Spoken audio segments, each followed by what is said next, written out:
Good afternoon, everyone. My name is Cecilia Lopez. Welcome to the Schmid Forum Lecture Series.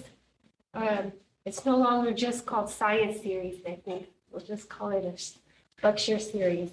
Today, it's my pleasure to introduce Kelvin McQueen, an assistant professor here at Chapman, professor of philosophy and affiliate of the Institute for Quantum Studies at Chapman. He is a philosopher of science whose interdisciplinary research focuses on the neuroscience of consciousness and the foundations of quantum physics. Please join me in welcoming him.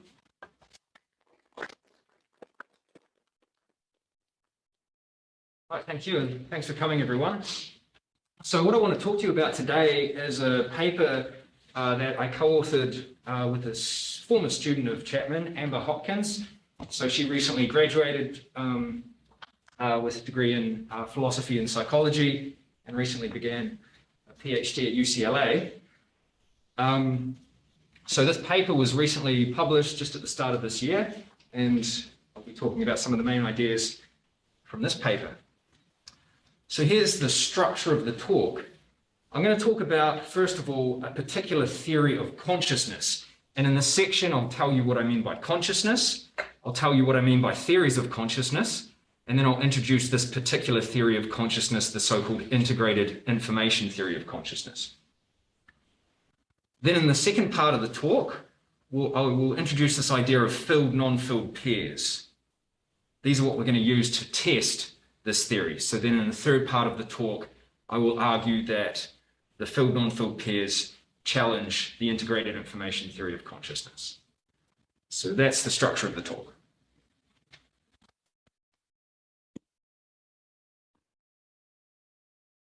Okay, so part one, the integrated information theory of consciousness. So first of all, what is consciousness? This is already a little bit of a difficult question. There's a lot of disagreement on the exact definition of consciousness. Fortunately, there's no disagreement in how to define consciousness between us and the advocates of the theories that we're challenging. So let me just present the ideas. So here's Giulio Tononi, who invented the integrated information theory of consciousness, and it's just a kind of operational definition. Consciousness is what vanishes every night when we fall into dreamless sleep, and reappears when we wake up or when we dream. So throughout the day, you're having various sorts of conscious experiences, visual experiences, auditory experiences, tactile experiences, and so forth. And you have other types of experiences, similar types of experiences when you're dreaming. And the thought is, these are a certain type of phenomena. These are conscious experiences. Another definition of consciousness, which Tononi agrees with, and which is very popular in philosophy, comes from a paper from Thomas Nagel entitled What It Is Like to Be a Bat.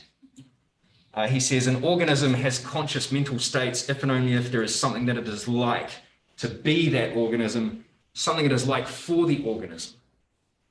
So this is really taking how we ordinarily speak about our conscious mental states in ordinary life and trying to build a definition out of that.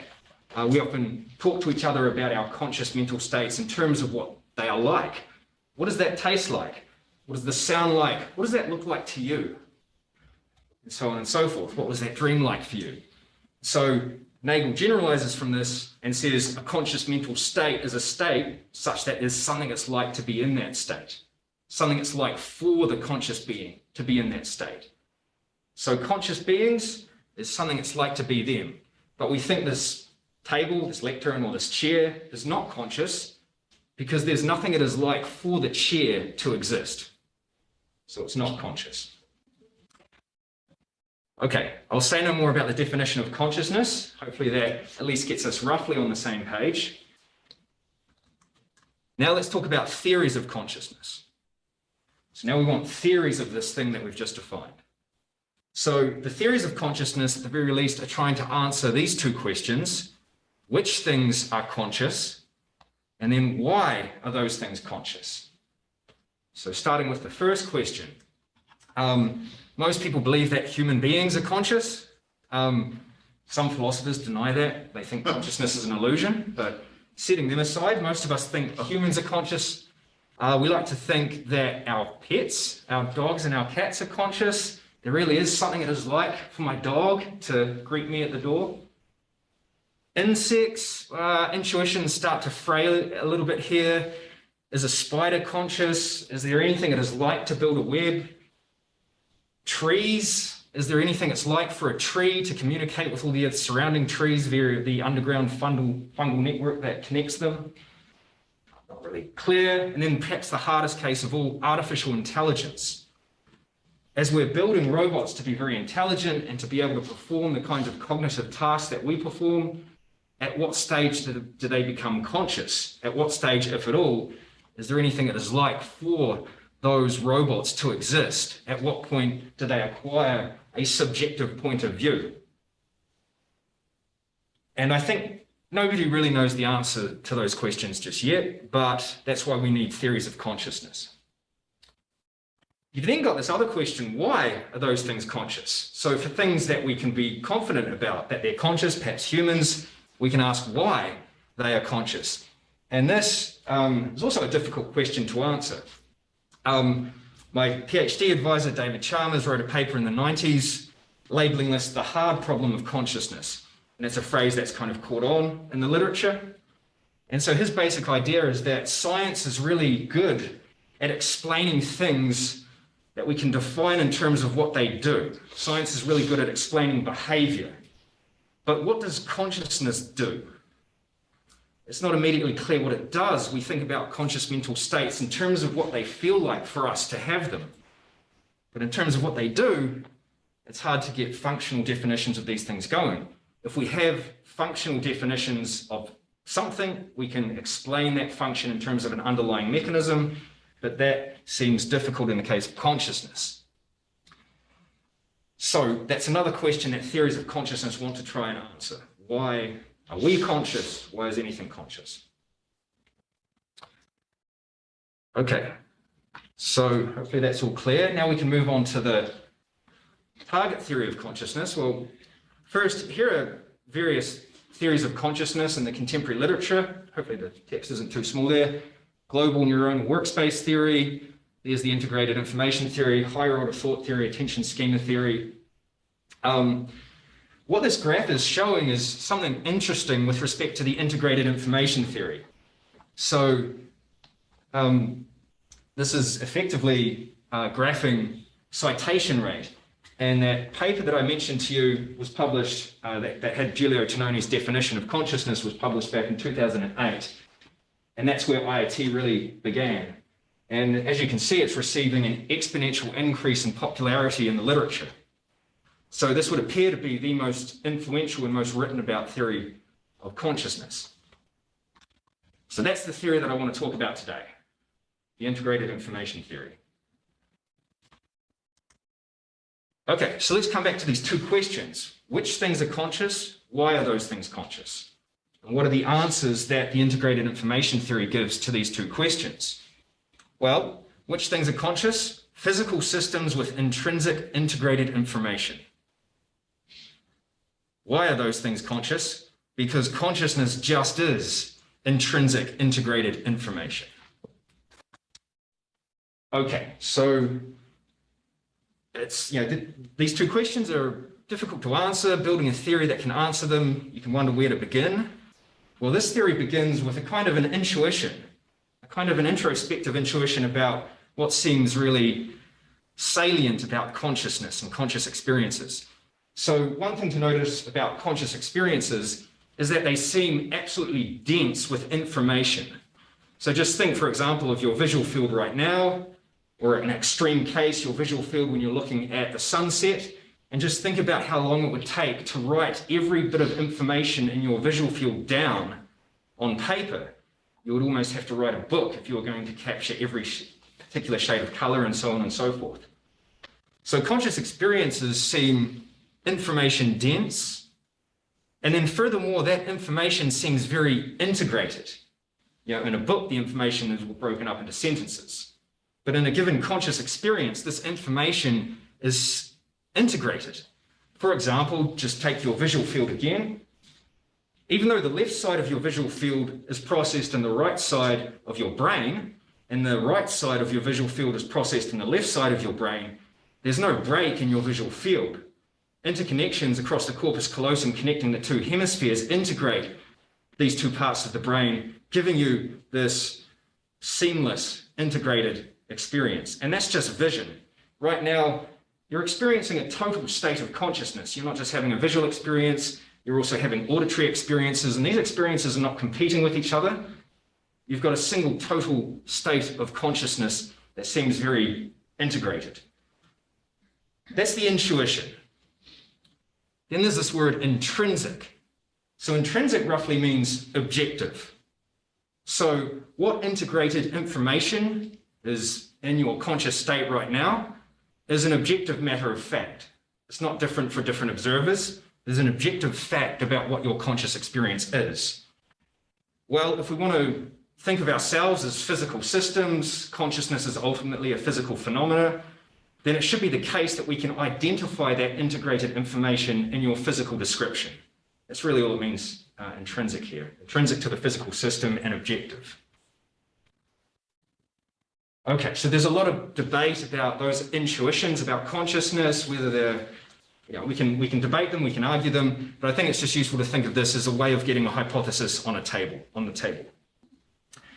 The next step for the integrated information theory is to try to formulate a mathematical formalism, something that you can use to describe the integrated information in a system, to quantify it.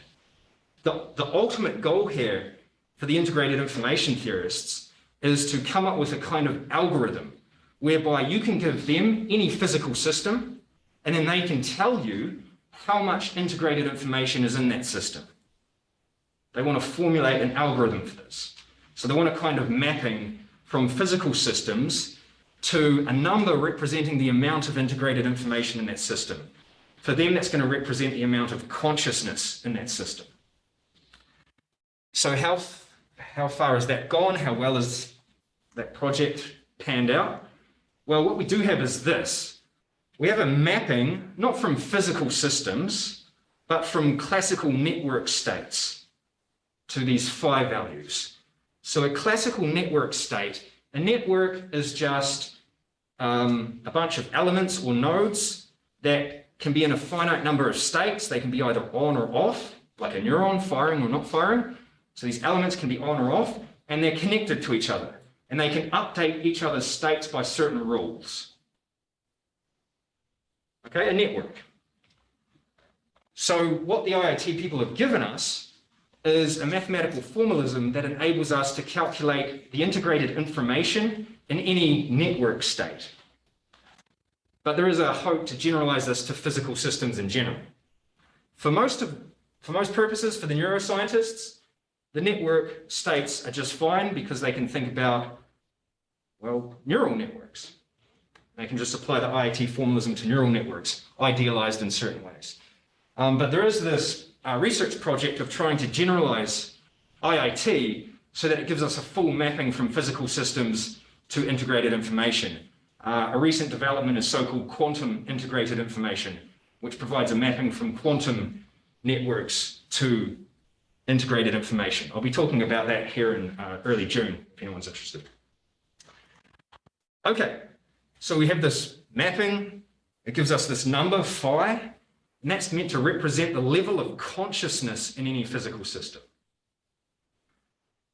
All right, it's all very complicated. This formalism is a bit of a nightmare. I've spent years trying to get my head around it, so I don't want to go into any details. Fortunately for us, the details don't matter. I can simplify this. We have a heuristic for understanding IoT for our purposes. So we're just going to focus on the following prediction. Feedback connectivity increases integrated information.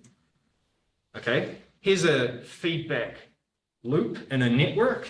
So you've got an element A and an element B. They can be in one of 2 states, on or off, represented by white or black.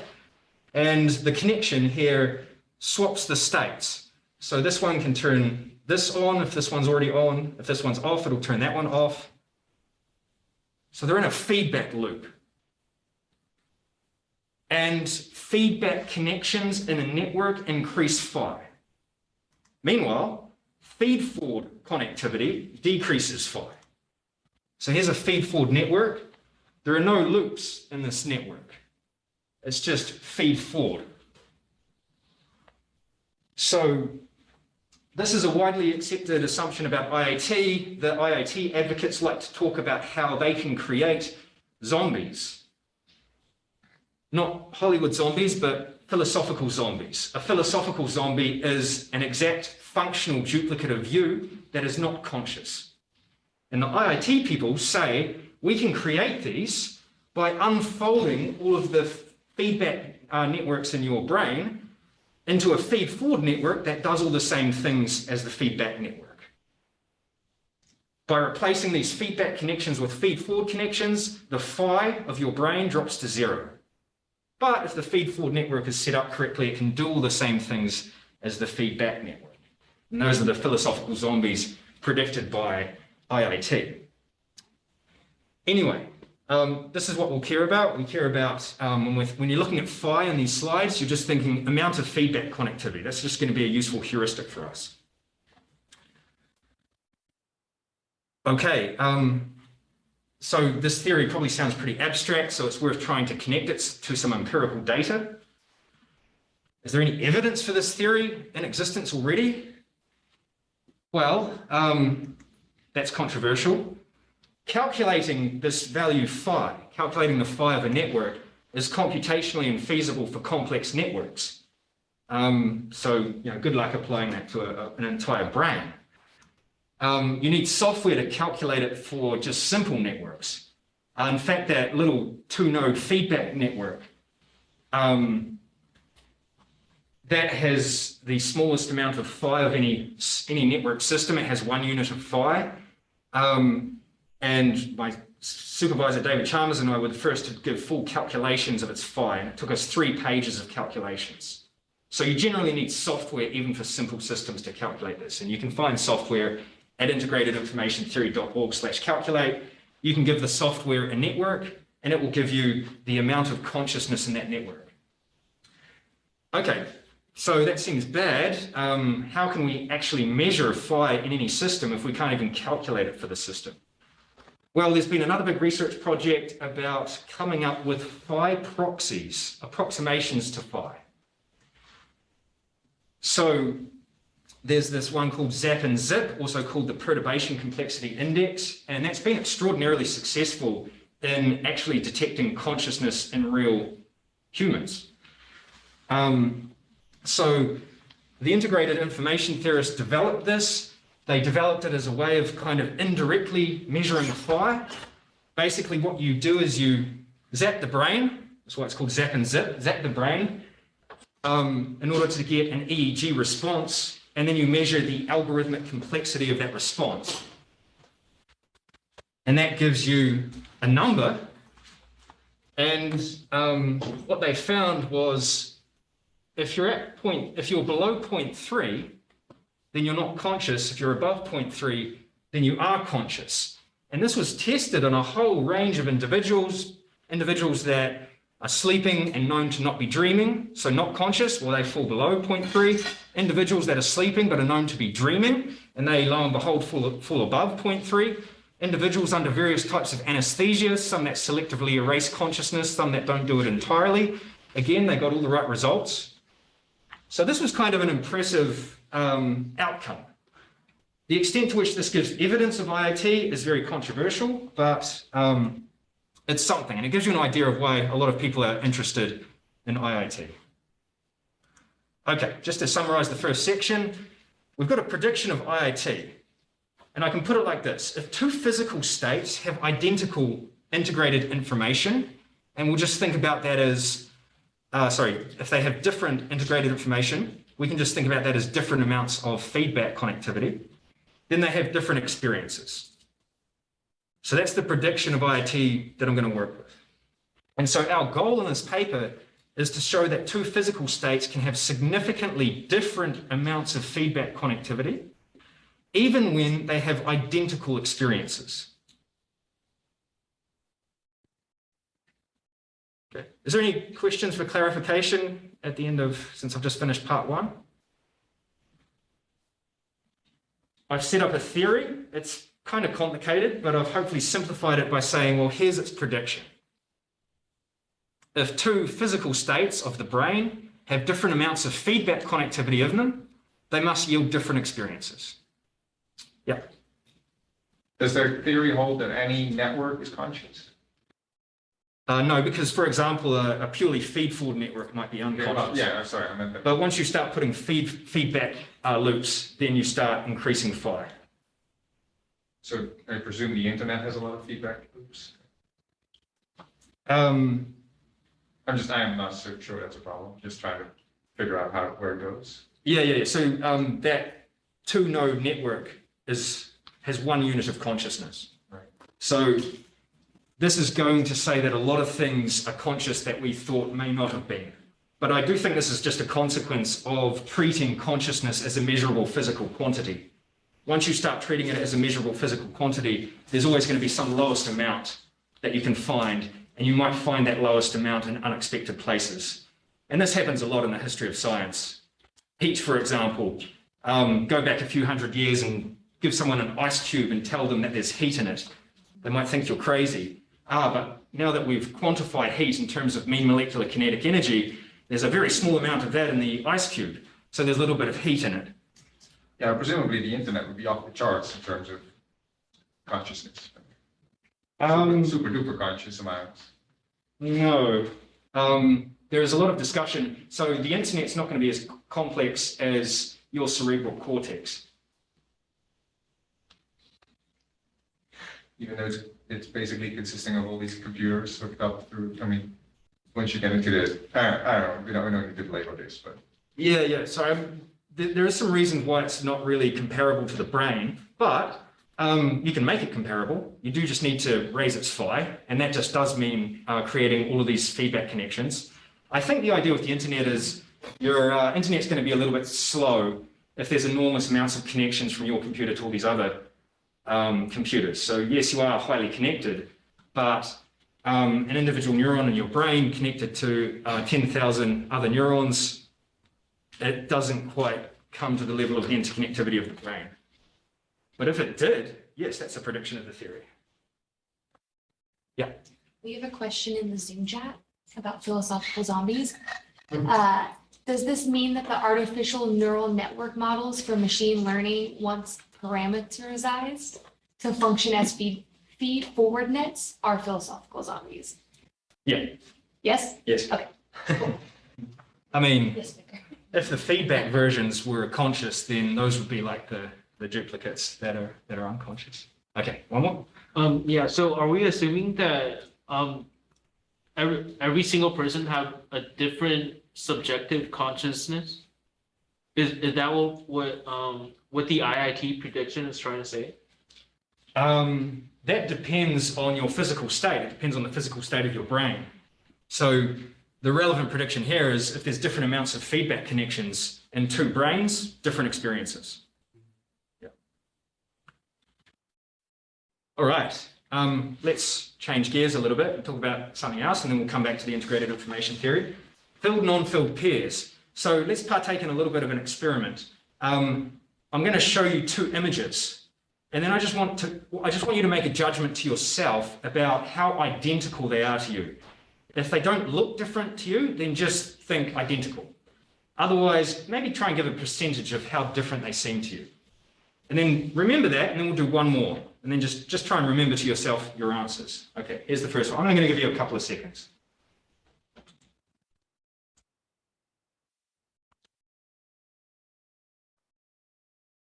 All right, here's the second one.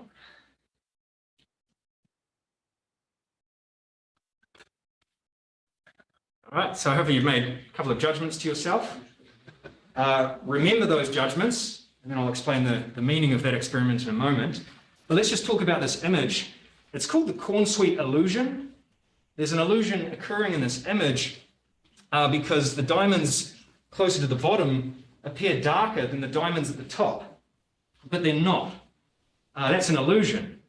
You're doing some filling in here, and we can establish that by just blocking the middle, and you might have to look away a bit just to stop yourself from filling in, but reconfigure, and then you should hopefully eventually see the upper and lower image as identical. So on the slide, there's no difference in these diamonds, but what happens is these rows of identically colored diamonds stacked on top of one another yield the illusions that the diamonds get darker in the lower rows. So this illustrates something called perceptual filling in. Right? So you're filling in the darker shades at the bottom of the image. So in this example, there's a similar phenomena going on. There are these disks, these pale disks. You can probably see these pale disks. They're not there. They don't exist. There's no pale disk that has a different brightness from the background on the actual image. Because this is a different color from this, you're sort of filling that in. You're filling those disks in. So you're overlaying that yourself onto what's not actually there. Okay, so visual filling in. This is our definition that we gave of it, because we didn't find a good definition in the literature. The insertion of visual properties such as color, contour, luminance, or motion into one's visual field when those properties have no corresponding retinal input. So in the corn street illusion, the darker shades are filled in. In the neon color spreading illusion, it's the pale disks that are filled in. Okay? All right, now let's go back to the experiment we just ran. So 1 and 2, those are the two images that I showed you. But these are different images. So image number 1 is the original corn sweet illusion. Image number 2 is not really an illusion, or at least it's not meant to be. Amber created this, which she then added to 1 to create 2. So in other words, we've created an image in 3 that kind of does the filling in for you so that you don't have to. It's intended to actually block or stop you from filling in, or at least to slow down or minimize the amount of filling in that your brain is doing. So that's a filled, non-filled pair. This is the filled member because there's filling in, and this is the non-filled member because the idea is by putting this overlaying on top of this, we create this, and the thought is you're not filling in anymore because any expectation that would create the filling in has already been met. So there's no need for your brain to do this filling in. Maybe it still does a little bit, but the thought is it's not going to do as much. Okay, I did this experiment. Well, maybe I should ask you guys, hands up who found them identical. Right now? Not now, I'll explain them to you. Okay, so earlier I just see a couple of hands. I ran this with my students, and I had 22 out of 41 students identify those as identical just after looking at them for a couple of seconds. And then those were the various other judgments of the rest of the students. And then these two, how many found those identical?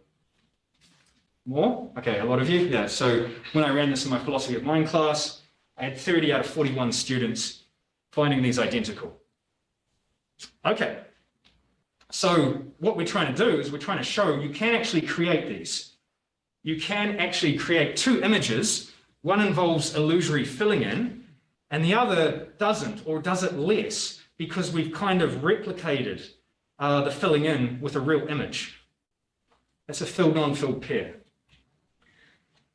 So we're going to use these to criticize IIT. The rough idea is going to be filling in invokes more feedback connectivity. And so they're going to contradict the prediction of IIT. That's where this is going. Okay, so we submitted this paper. We were mainly relying on philosophical arguments for the possibility of these filled, non-filled pairs. And I mentioned these informal experiments in a footnote, and the reviewers said, yeah, we like the paper, but you need to do a proper experiment to establish that these are really possible. So I don't know if you've had major requests from a reviewer before, but this request was during a pandemic, run an experiment, program this up. But it's great that they did this because just going back to this issue, I mean, we've got these various results. It's not clear how to interpret them. I don't personally see these as the same. I see one as darker than the other. But maybe we fill in differently. There's no reason to think two individuals fill in exactly the same way. So maybe they're identical for one subject, but not for another. So when we started doing formal experiments, we introduced this idea of tuning, where we can get the subjects that we're working with to tune the images so that they do appear identical for those subjects. And so these are the examples that we gave. So there's blue here, that's illusory. This is really the same as this, but it's created by these contours. And then we're trying to replicate it over here. We've got an image that you can't see. Unfortunately, it's maybe on Zoom people can see it, but B here is a light blue circle. I just think that this is not showing up on the slide, but I imagine the Zoom people see it. So here in A, that's another illusion. So people see the center as being brighter than the background when it's really not. So we're filling in a brighter center of the star. And again, the slides aren't really showing it up, but there's a reconstruction here in B, which is a brighter than the background circle, which we just put on top of the original image to create C. And so we had subjects tuning the reconstruction in B to create C. And this isn't a great example because you can't see it, but one of the obvious constraints here was to make sure that they were distinguishable from the background for the subject. Otherwise, it wouldn't be very interesting. Okay, so I've only got about 15 minutes left, so I won't go into too much detail on what we found. So I'll just move to the key finding. So the key finding was that non-filled images with background distinguishable reconstructions were indistinguishable from filled images for some subjects on many trials. So this is data that Amber drew this table up. So if I just look at a given data point to give you an idea of what happened, so here's a favorable data point for us, 0.97. So table A corresponds to the first filled non-filled pair, and table B corresponds to this pair. So if I'm just focusing on A, I'm focusing on the petals filled non-filled pair. And so what does this represent? Well, if I go down here, that's subject number 6. So unfortunately, we only got 8 subjects, so we'd like to obviously do more experiments like this. And then over here, NB, MCS, IB, these are different strategies we use to get the subject to tune their reconstruction to yield their filled non-filled pairs. So we had multiple filled non-filled pairs for a given subject for the petals illusion, and these would all get shuffled into a bunch of control pairs, and say this subject judged 97% of the time that this pair was identical. So that's what's justifying this key finding. Upshot, it looks like filled non-filled pairs are actually possible. You can create them. Okay, we're almost there. Now we need to combine these two things. Okay, so what I want to do now is I want to make this connection between filling in, which we can all understand just through these, looking at these images, and feedback connectivity in the brain. Yeah. Sorry, I like very much the Joshua Tree Desert. So when I go there, very often, I see the road in front of me as it were wet when it is not. So I can imagine that if the street were really wet, I would see exactly the same things. So the question, very simple question is, what makes what you said different from my example, or in general from the fact that exist optical illusions? That is a factor that we know very well. Yeah, so you're right. A loophole for the integrated information theorists is going to take the form when filling in occurs, there's always some subtle difference between the vertical experience. maybe you're not noticing that, but maybe there is some subtle difference. And so with these experiments, we're trying to get really clear on whether that's really happening. And I should say, the integrated information theorists, some of them have already tried to respond to this paper, and that's their response. They agree with everything else about the argument. They just think these are not actually possible. So one of the responses that we've had is like for this one, no, every time you add this to this, you're not really shutting off filling in. Filling in is going over the top of this, and that's going to lead to an inevitable difference between this image and this image. So the point of the images is to sort of get away from, skepticism about your example where maybe there's a subtle difference. Well, let's get really clear on this. That would be the idea.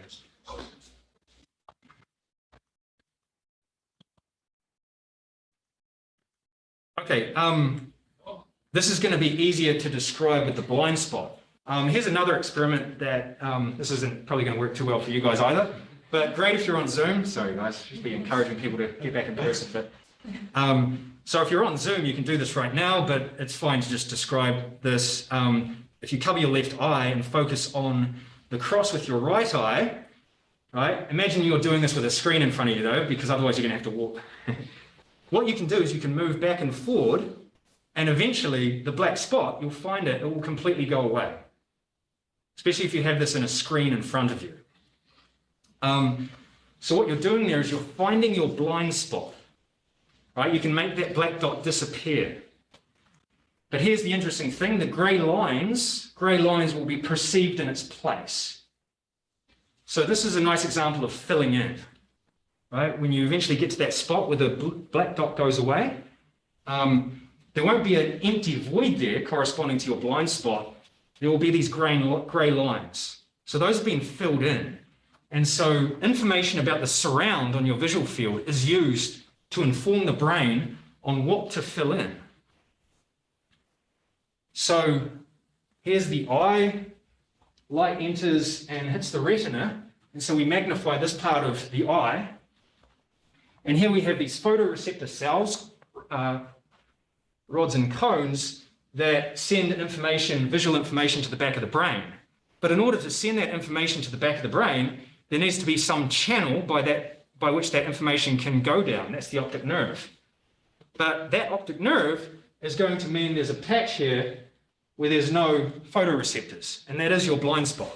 So this optic nerve is what you're finding when you find your blind spot. It's like a gap in your retina where there's no photoreceptor cells, but it's necessary to get that information to the back of your brain. So what we want to do now is we want to follow that information. Where does it go? And where does filling in start to happen? So here again is your eyes, and there are these pathways heading down to the back of the brain. So what you see in your left side of your visual field is processed in the right. What you see in the right side of your visual field is processed in the left. All the way in the back of the brain in a region called V1.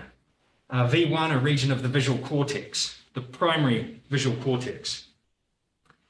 And we know a little bit about the blind spot neurons. So as I mentioned, each point in the visual field maps on to local groups of neurons in this area V1. And blind spot neurons are located in a particular layer of V1, the so-called deep layer. They're not directly activated by feed-forward connections coming from the eyes. Instead, they're selectively activated by neurons existing in here and perhaps in other areas of the visual cortex. And they're activated selectively based on the surrounding image. For example, if there's gray lines there. Okay, so that then brings us to the main argument of the paper, which we've tried to formulate like this. So premise one, filling in recruits deep and also superficial layers of V1. So I mentioned just blind spot filling in, but in this reference, it talks about contour and figure filling in, which is going to activate not just the deeper layers, but also the superficial layers of V1. And there's various other research establishing this, that filling in recruits deep and superficial layers of V1, more so than sensory-based perception. Sensory-based perception in particular goes straight to the middle layer. Most of it goes straight to the middle layer, from the eyes down feed-forward connections to the middle layer of V1. Premise 2, superficial and deep layers of V1 involve significant feedback connectivity. Okay, so the middle layer of V1 receives input from the eyes, feed-forward connections, and then sends that to other parts of the brain, including deep and superficial layers. And it is known, and this is part of the reason for the categorization, that the deep and superficial layers of V1 are involved in significant feedback connectivity with respect to other parts of the visual cortex and other parts of the brain. So we infer from these two premises that filling in involves more feedback connectivity than just sensory-based perception. Well, so then the filled member of a filled, non-filled pair should yield an experience with greater integrated information. More feedback connectivity. So that's the argument.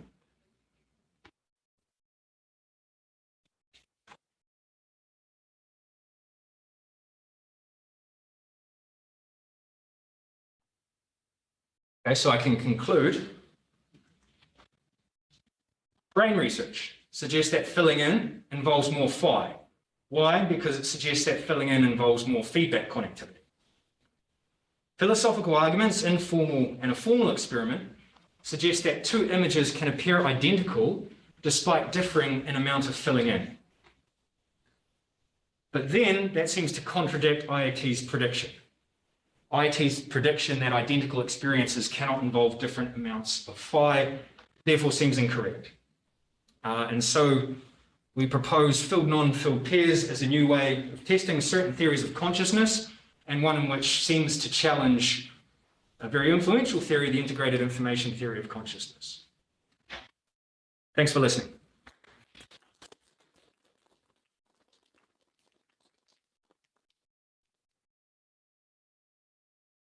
So I'm not sure if I understand this correctly, but if you go back in the slides and you show the V1 part of the brain,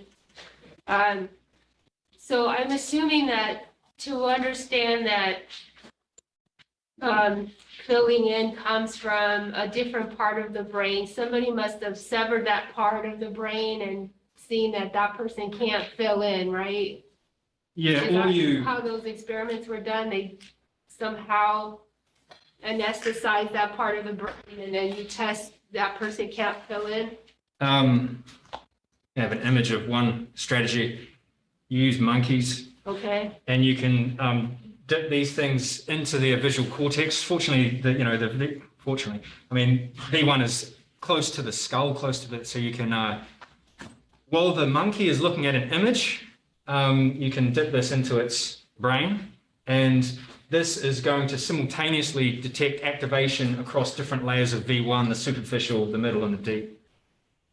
So that's one way of doing it. I was just curious, is there an equivalent of doing that with what you hypothesized for your non-filled? Oh. Is there something that you can do to? I think that's a fantastic question. I think that should be part of the future of this project. That we've got these experimenters that are recording brain activity while someone's just looking at an illusion, but they're not doing it with filled non-filled pairs, and that would actually help decide the issue of whether or not filled non-filled pairs challenge the integrated information theory. So yes, that would be a much better way of doing this. What we're doing right now is very indirect. We have just experiments that demonstrate the possibility of filled non-filled pairs, these behavioral experiments, and then we just appeal to this other kind of neurophysiological evidence that hasn't been done with filled non-filled pairs, but has been done on filling in.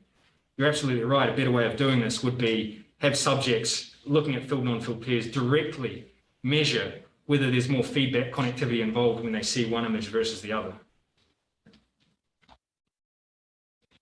Yeah, thanks. This was really interesting.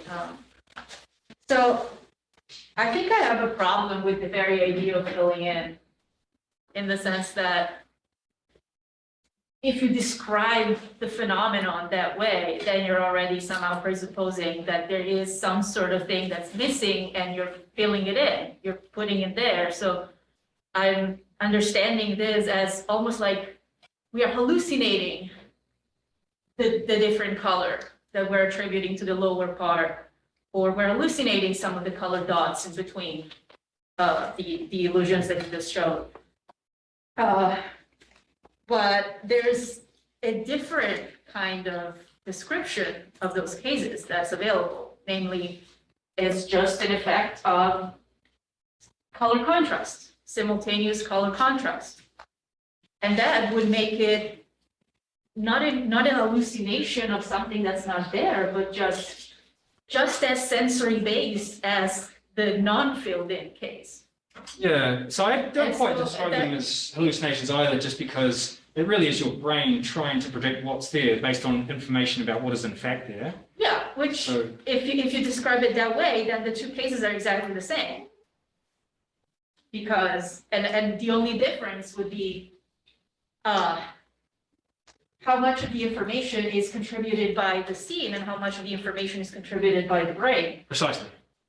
Yeah, and that's all that matters for us. I mean, whether we describe... But the overall amount of information that gets integrated would be the same. Well, not if you agree that different brain processes are being invoked here. So if you agree that this involves less filling in than this one, and you agree that filling in invokes different brain circuits, then the question arises, is the brain circuits involved in filling in introducing more feedback connectivity than the brain circuits involved in purely sensory-based experience? And if there is a difference there, and these seem identical, that's still going to be a contradiction of IIT's prediction. But that's the thing, like you can, if you're an IIT theorist, I'm expecting them not to be very worried by these cases in the sense that there's always the possibility that if you press people to say, are they identical or not, they're going to understand it as, would you attribute the same properties to the two figures? While what counts for them as identical or not identical is going to be sort of not necessarily mapped or tracked by people's judgments. It's going to be also a matter of the etiology of the experience and the networks that are involved. So I expect them to have two different kinds of responses. Like either if these two experiences are really the same, then whatever difference you find in the brain is not going to matter. The information that's being calculated is exactly the same.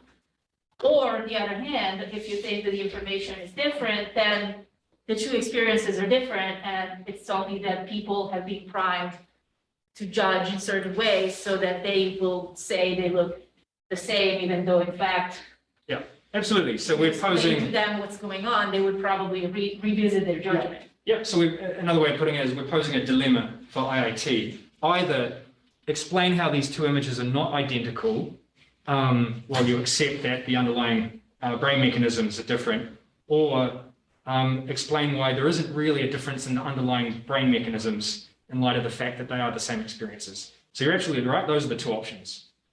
But, you know, we've got these behavioral experiments suggesting that they are phenomenologically identical. They are the same experiences in the very sense that IIT means by identical experience. And then we've got neurophysiological evidence suggesting that the underlying brain mechanisms are different. So both horns of the dilemma look troubling for IIT. Yeah. So what happens, I think related to what you were just asking, what happens if you ask a different question? What if you ask not how identical are they, if you ask people to describe the differences between these? Yeah, we could do that. Because then you are asking the question of how much is their answer based upon observation versus filling in. Yeah, I think that's a good way of doing it. I mean, the idea is we're getting them to give same, different judgments. Yeah. And yeah, the instruction is if there is a difference, don't say same. Yeah. But maybe this would be another way of doing it that would... Because I get the point that you're how is your answer affected by how open-ended the question is? Yeah, I'm not sure. We say, yeah, because in the formal experiments, it's same or different. Just say, do they look the same? And we also ask them how confident were they about their judgments as well. Is there anything, could we improve on that question? If we can, we should, and we should try. And maybe a way of doing that is to say, you know, find a difference. The only issue is if you ask them to find a difference, they start looking over it. And really all we need is just an experience at a given moment, not an experience that happens over 5 seconds where they're looking at different parts, just an experience. If 2 of them look identical, they should not differ with respect to phi. Yeah, it's a good question. Yes, it is a sort of feeling after of this question, possibly much more philosophical, so to make our Chinese colleague regret that accept philosophy in a science context. Let's If see, you go in Mark. your conclusion, can you go in your conclusion?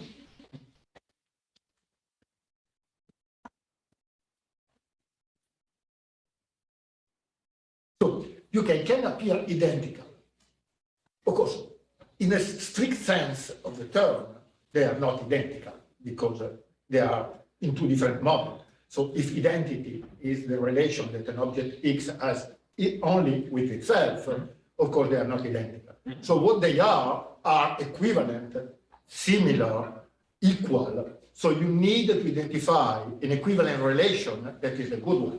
But the same when you say that suggested 2 images can appear identical despite different. So here also, they are different in an obvious sense, but if you take an equivalent relation for identical, you need also to define an equivalent relation that make them different. Yeah, so to say identical and different as such means nothing. Yeah, so I think that the problem that you have essentially, in order also to answer to Alessandra question and to Michael question, is to make it clear what are the 2 equivalent relations that are involved here. A good question. I do think we deal with this in the paper, and I guess you picked up something that I didn't do well on the slides. So phenomenological identity is, because they appeal to Nagel's definition of consciousness. So 2 experiences are phenomenologically identical if and only if there's no difference in what it is like for the subject to experience them. And the prediction of IAT is if 2 experiences are phenomenologically identical, then the brain states that determine them have identical phi.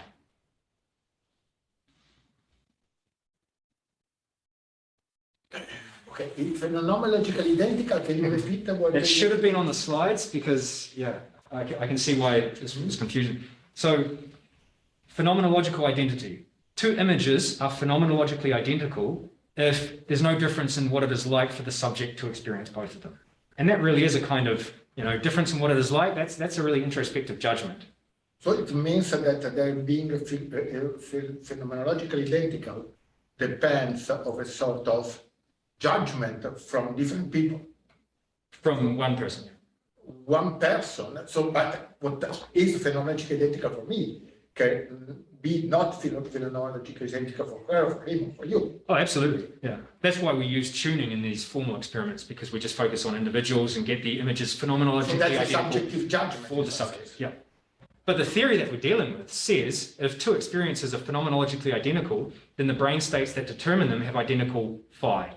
Can't be a difference in the underlying feedback connectivity of those 2 experiences.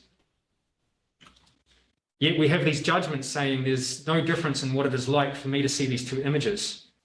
Yet the neurophysiological arguments suggest, well, but when you see that image, there's all this difference in feedback connectivity. That's a difference in phi. So that still contradicts the prediction of the theory. And so what is the equivalent relation according to which they are different, the images? The brain mechanisms that yield the experience are different. The brain mechanism is different. So the images are not different because you manipulate it in different ways. What makes them different? Because once you say constructing this way, the other constructing the other way. There's the images, and then there's your visual experience of them. The images are just a way to yield these experiences. The experiences. What does it mean? The experience that appear identical. That I understand. But then you have to say the 2 images are different. So what makes them different? There are 2, of course, 2, but it could be what you make them different is not that one is on the right and the other on the left. Is that you have constructed them into different way. You have manipulated the first one in order to have the second one. Yeah. So the difference is this one is an operational difference. What makes them different is that you got them in different ways. Okay. It's the neural connectivity that's different too. That's the important part. It's not just the images. Yeah, the images are just sort of they're just playing a certain role. What's really important is the That's the experiences role. of the images, and that's why it's important to talk about how these images appear, because it's the appearances, i.e., the experiences, that really matter, and the underlying brain states that yield those appearances. Yeah, so this connects exactly to what I was going to ask. Do you guys consider the possibility that definition of consciousness that IIT has accepted here, this Nagel one, might be the one that is causing trouble? So you put earlier on two descriptions of what consciousness. One was the stuff that disappears when you're asleep, right? Yeah. That's very broad. Yeah. That doesn't entail that two people who are equally conscious will have the same phenomenological. So the Nagel definition seems to imply that. Anyway, so Absolutely, yeah. The Nagel, their acceptance of the Nagel definition, you could say, is getting them in trouble. All I can say is, I mean, that's common ground. I guess I'm a supporter of that definition as well. It's pretty popular in philosophy of mind. But you're right, that's a possibility. Change the definition of consciousness, try and get out of this. They're the ones that are saying, here's our definition, and now here's our theory. So either way, we're pushing them to I make guess changes. a little more charitable way of saying it would be that this theory is helping us uncover that we had a slightly misguided understanding of consciousness intuitively. Yeah. And so, that you might Absolutely. But then I think this kind of work, can perhaps help us see where we might be getting confused. Right. So, Can I ask one very quick thing? Has anyone looked at this in the context of biological mimicry? Because biological mimicry is based around the experiential filling in, where you mimic something with the hope of triggering the experience in the observer. So there's something that mimics something that is known to be toxic in appearance and things like that. This is the biological example of it actually happening. It's based upon the filling in experientially and the association with it. So I think that plays nicely into this as well. yeah, cool. I'll look into it. I'm not really sure. One more question and just to finish it. Let's say that this conclusion is like pretty plausible, and what would you say, like, if we look at consciousness in a broad way, like what would this conclusion imply? So what does this conclusion bring to the understanding of consciousness? So maybe the smaller conclusion is, here's a particular theory that's false, but maybe there's a bigger conclusion about how to construct a theory of consciousness generally. Because IIT began with a kind of intuition based on introspection. Introspectively, this is what consciousness seems to be, integrated information. And then they say, okay, let's project that down into the brain. So we've got to find integrated information in the brain. And that's what's got them in trouble, because that's led them into a kind of view whereby if the brain states are different, the experiences must be different. And that's really the basis of our challenge. So maybe this challenges a whole class of theories of consciousness whereby you start with intrinsic properties of conscious experience that you know through introspection and try and build down to the brain to find a theory of consciousness. Please join me in thanking our speaker.